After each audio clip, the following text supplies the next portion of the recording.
So here's the thing about my garden this year. This is actually a row of, there's sweet potatoes, and there are also melons in this row. And I have little baby corns that are going to be coming up. I don't know if those will be big in time to harvest. I've got some corn over here. Some of my cucumbers got too hot to put forth fruit. So, but these melons, I planted them on the, a friend of mine plants her melons on July 15th. So I was like, well, it was a couple days late, but on July 18th, I started planting melons, and I've got some growing. My grandpa, he passed now, but he used to love gardening, and he told me that the best crop he ever got was putting 2 or 3 pieces of corn in the same hole and spacing them 9 inches apart. He told me that. He made a little board and some nails, and he would go along and he'd put it down into the ground and plant them. But anyway, he probably did a lot of different things during the time. But here, mosquito. They're really not that bad for being so wet this year.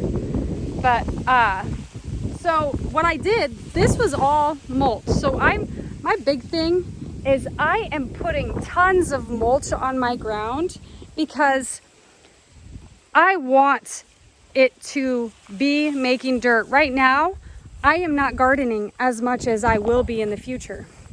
So my big thing is that I want to make dirt. And I want to make really good organic matter. And even check the nutrients in that afterwards. But I want to show you this. Sorry, I'm probably making you guys sick. I'm running around. So I've got to get my chickens in the field, or I'm going to lose all my eggs because I won't know where that they put them. Here's another stash that they stashed. But they're gonna eat my melons if I don't get them.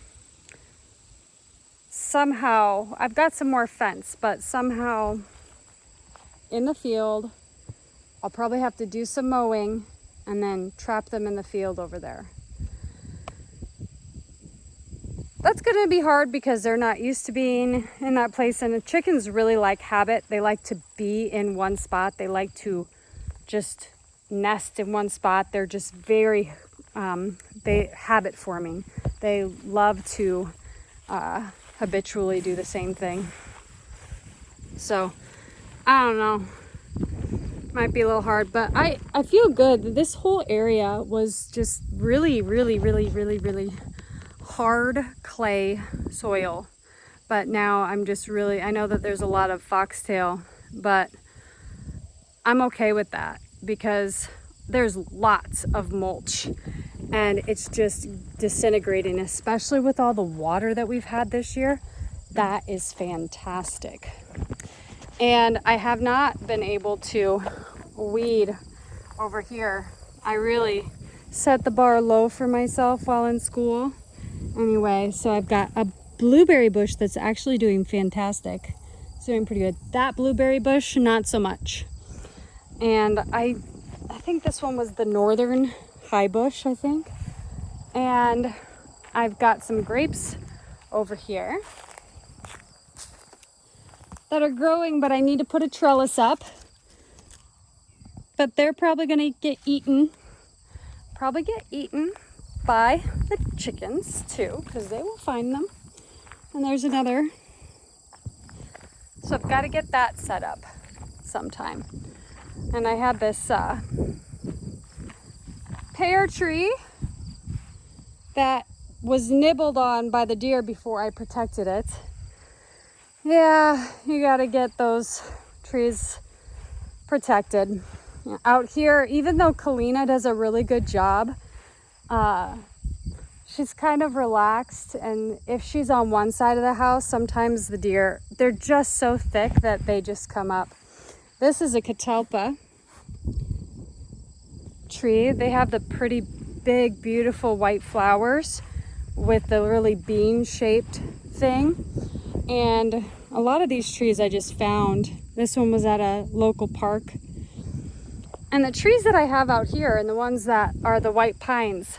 So a lot of trees I was able to find seedlings of, but those ones I actually ordered from the DNR. So the DNR has a nursery here in Ames, Iowa. So I was able to order them for just $1.80 each tree. And that is fantastic. That's a good price for trees. For crazy. That's cool. If it's natural. Anyway. And so a lot of them actually look pretty good. So they've got some new growth on them. Some are out in the field, but you can see this one's kind of a smaller one, but it's pretty good. There is joy that I have in like raising something from really small and then letting it get big, because I don't know, there's a pleasure in it.